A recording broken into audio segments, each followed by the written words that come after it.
Now there is some limited editing of a surface.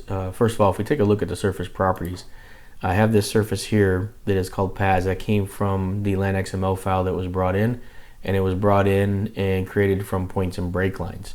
So the break lines that were brought in, Business Center actually created this pad surface. Even though I don't have surface editing or surface creation capabilities in the viewer, when you import the LandXML file, it will create the surface. Now, if you right click and go to properties, you can modify some of the properties of the surface, like so what's shown, maybe some of the triangulation, the maximum edge. So if I was to come down here and maybe set this to 50, you can see that it does change the triangulation and rebuilds that surface automatically.